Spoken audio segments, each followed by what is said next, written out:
Good morning, Year 3 and Year 4. Well, I suppose actually it's good afternoon now, isn't it? It's the morning when I'm making this. So, welcome back. It is the 21st. It is Thursday, and that means it's time to do another set of reading questions, okay? So, make sure you've gone down into the description and you've got yourself a copy of today's book, which is this one, A Super Weird Mystery, Danger at Donut Diner.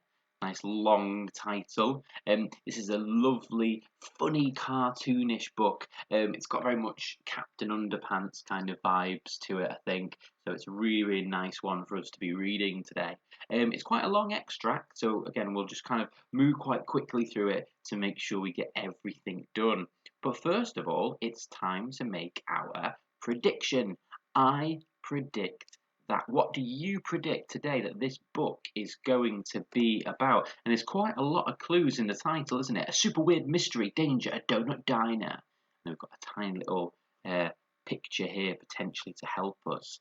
So, switch on your thinking brains. What do you predict is going to happen in our book today? Okay? And remember to start it with, I predict that. Can you pause the video really quickly there and write your prediction for me? What do you predict today's book is going to be all about? Off you go, do that for me now.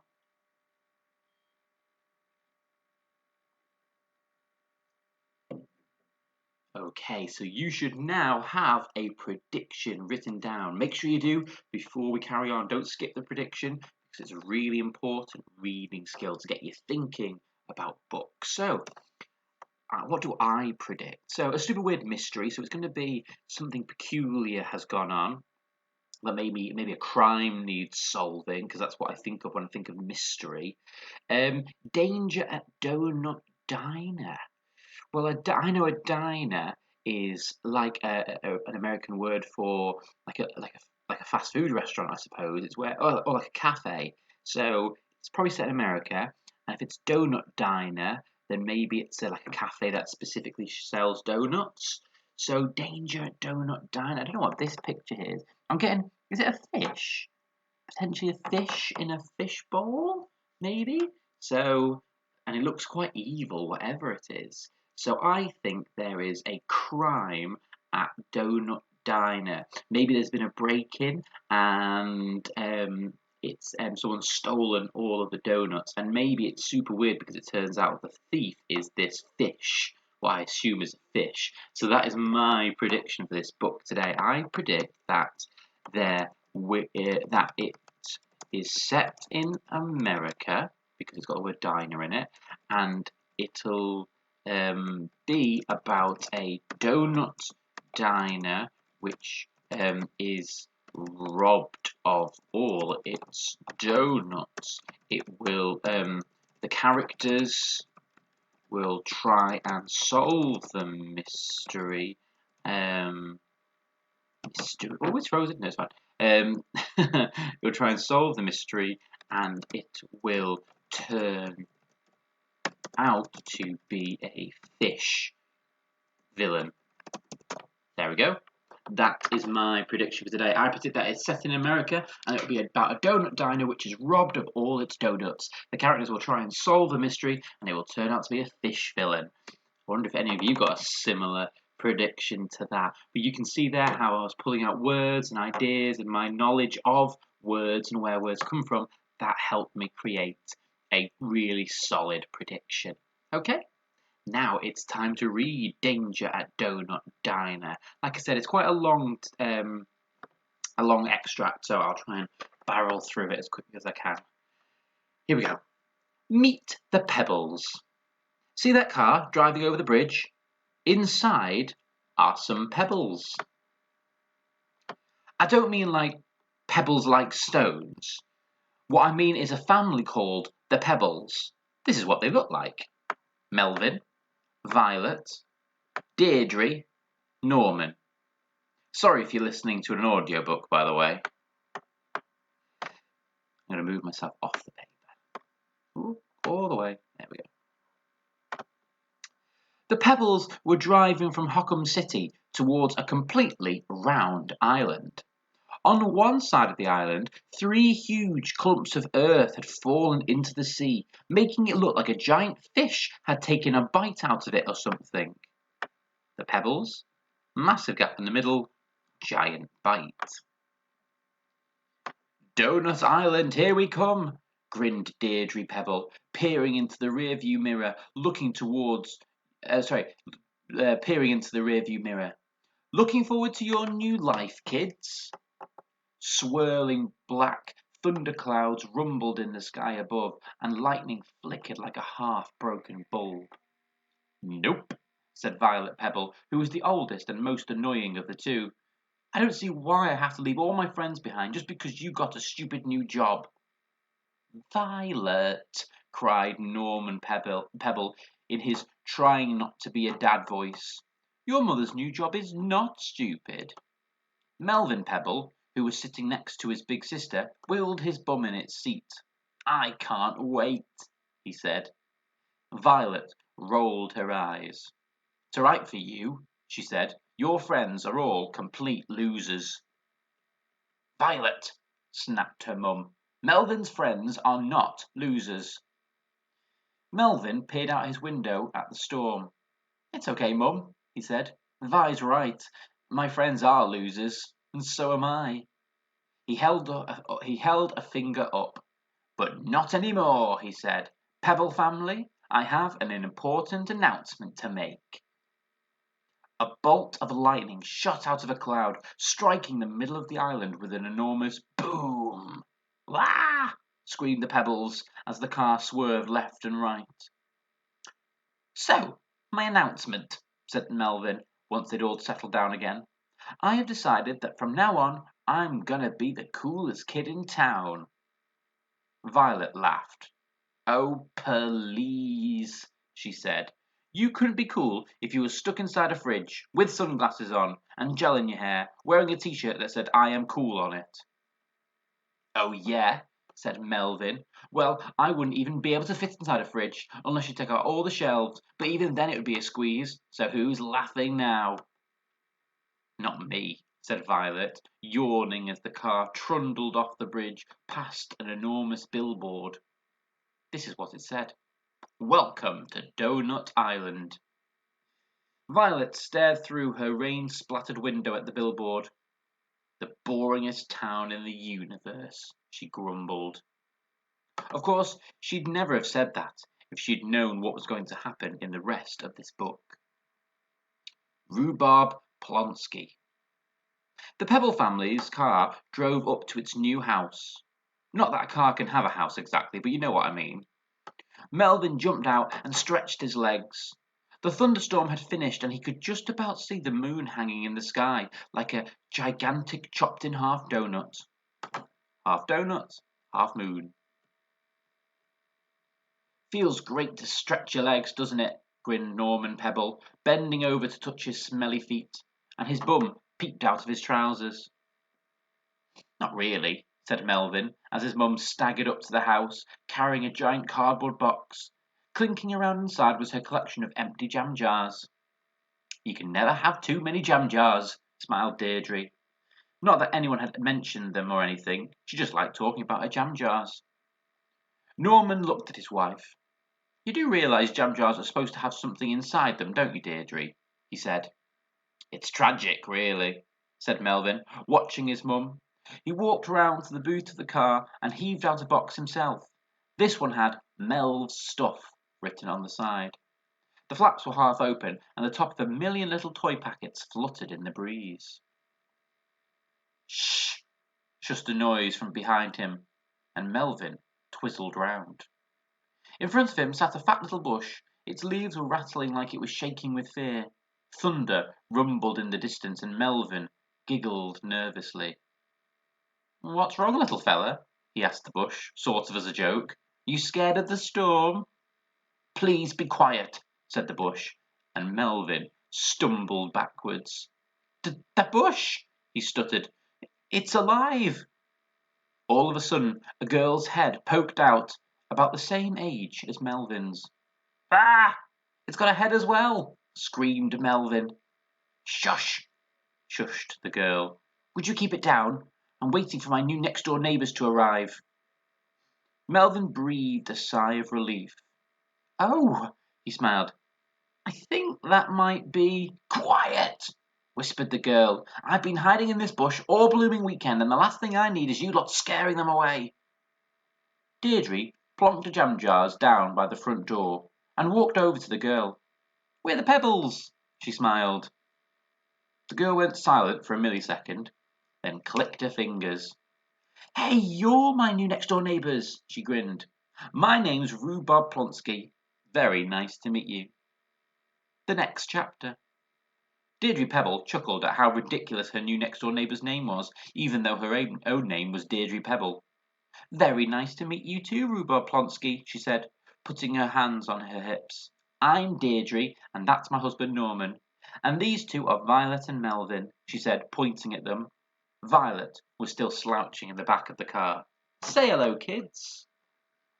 Okay, that is the full extract of the Pebbles adventure on Donut Island and the beginning of the story, okay? So let's go back. I still think that my prediction might stand, and even though it was a bit, silly to say fish flow at the beginning, right at the start it described there looking like there was three massive fish marks, fish bites taken out of the island, and I think that's an unusual detail to add if there wasn't a fish villain on its way. So I think I've got my prediction right. Clarifying, right. These are the three words I've picked for us today. We've got trundled, clinking, and tragic. Okay?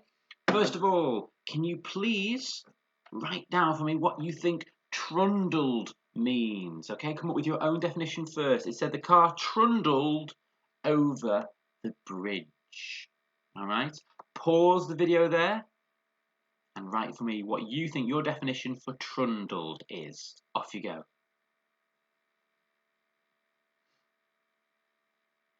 Okay, and next is the word clinking. It said the empty jam jars were clinking inside the box. What does the word clinking mean? Pause the video and write down your definition.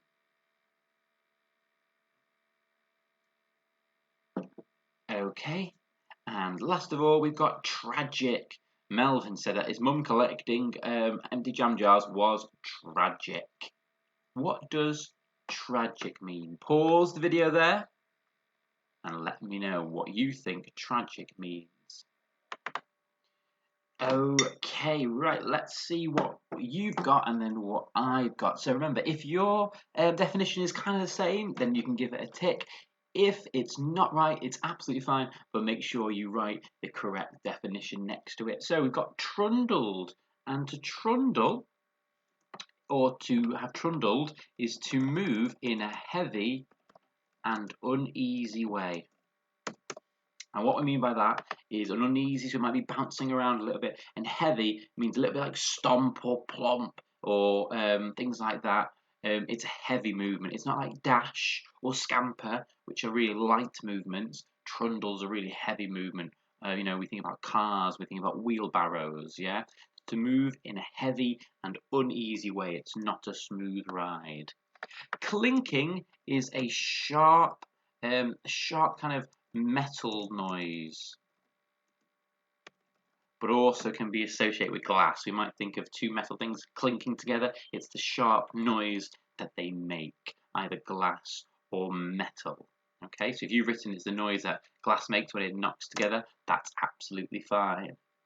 And last one, tragic, is extreme upset or sorrow. Yeah. Now, in this text, I think he's using it in a more of a slang way to say that something is awful. Oh, that's tragic. He doesn't mean extremely upset or sorrowful. He's using it in a slang way to say it's a bit rubbish and a bit weird. Yeah, it's tragic behaviour. Okay, so these are three new words we've now got today: trundled, clinking, and tragic. Let's have a quick look at the questions for today. Number one, it says, why does the author apologise to anyone listening on an audio book? So right at the start of the book, oh, did it work? There we go. Right at the start of the book, here he says, sorry if you're listening to an audio book, by the way. Why does the author do that? Okay, pause the video there and write down your answer for me.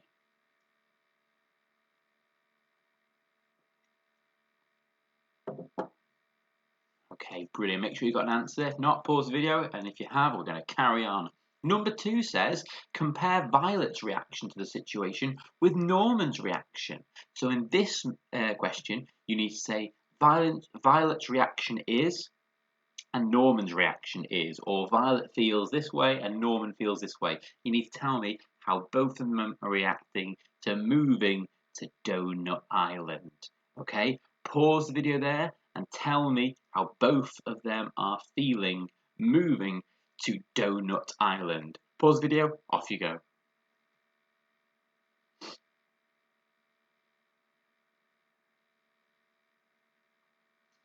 Okay, and you should have your second answer now. If not, pause the video and don't carry on until you've got it. And then number 3 says, look at pages 16 and 17. What impression do you get of Norman from this section? And you'll need to tell me why as well. So for an impressions question, you need to say, I get the impression that he is like this. And you use an adjective. So let's make up one that he's not. How about sneaky? He's not sneaky, but you could say, I think Norman is sneaky because in the text it says this. Okay, so what impression do you get only using evidence from page 16 and 17? Okay, that might take you a little bit of time to write. So pause the video there and off you go.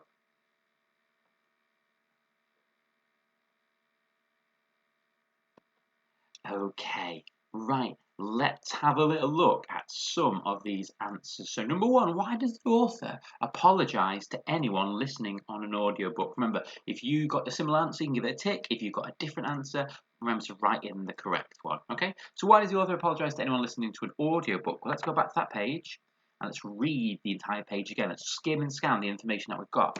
I don't mean pebbles like stones. What I mean is a family called the Pebbles. This is what they look like. Melvin, Violet, Deirdre, Norman. Sorry if you're listening to an audiobook. So based on that, the reason he's apologising to anyone who's listening to an audiobook, which is a book that you listen to, is because they wouldn't be able to see the pictures. And he's just said this is what they look like. And if they were listening on an audiobook, they wouldn't be able to see the pictures. So that is why he's apologising.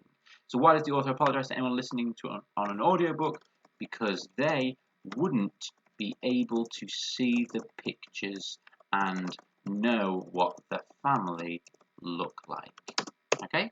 Well done if you've got that answer or something very, very similar to that answer. Next one, it says compare Violet's reaction to the situation with Norman's reaction. So like I said, you need to tell me both of their reactions to get the mark on this one. So, well, how does Violet react? Let's skim down a little bit. Here she is. I don't see why I have to, so I'm not looking forward to it. I don't see why I have to leave all my friends behind just because you got a new stupid job. So Violet's reaction is to be moody and annoyed. And Norman says he can't wait and he gets really excited because he's going to reinvent himself as the new kid.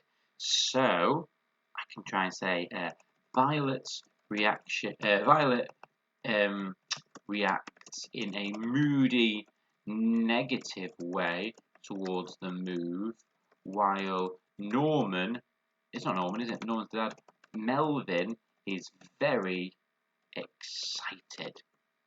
Love. I actually think in the original question I might have said Norman rather than Melvin. I think I might have put the wrong character name. Yeah, I did. Okay, that's my fault. If you were looking for the dad, mind you, the dad would have been exactly the same. The dad is also excited about the move. That's my mistake. Sorry, I was getting the characters mixed up there. So yeah, Violet reacts in a moody, negative way towards the mood, while Melvin or Norman is very excited about it. So that's comparing how they're different. Look at page 16 and 17. What impression do you get of Norman? It's not Norman, it's Melvin. I'm just obsessed with putting the wrong name there, aren't I? Right, let's go to page 16 and 17 then. Which one's this one? 15. This one's 16 and 17. So this extract here, okay? what impression do we get of Melvin, not Norman?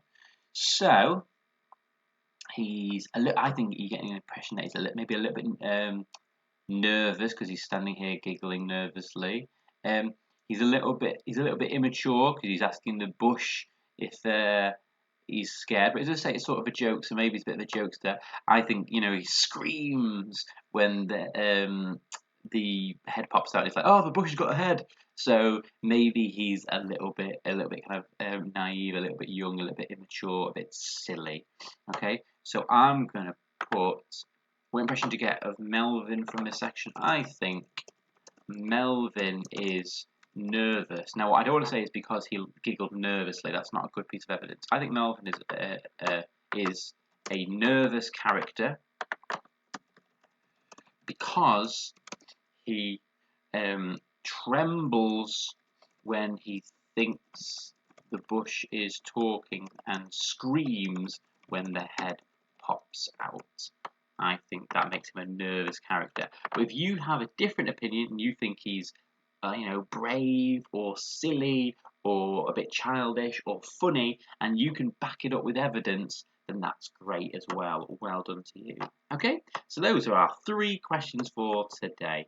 Last bit, the summary. Tell me one fact you've learned about each of these characters. Give me a fact about Melvin, give me a fact about Violet, give me a fact about Deirdre, and give me a fact about Norman. Now, last time we did this kind of summary, people got a little bit stuck because they didn't know what to say. But you need to go back to the text, and you need to read it through, and you need to find a fact about them. Yeah, anything that you learn about these characters. Okay, it could be anything. All right, well done today, guys. Thank you very much. Just a little heads up that next week is our last week of English Lessons Live because the week after that, I'm back in school teaching. So, maybe. Next week is our last session of English Lessons Live. Okay, so just be aware that our next 4 sessions next week are the final ones. Okay, right, guys, I will see you on Monday for a bit of writing. Bye, guys.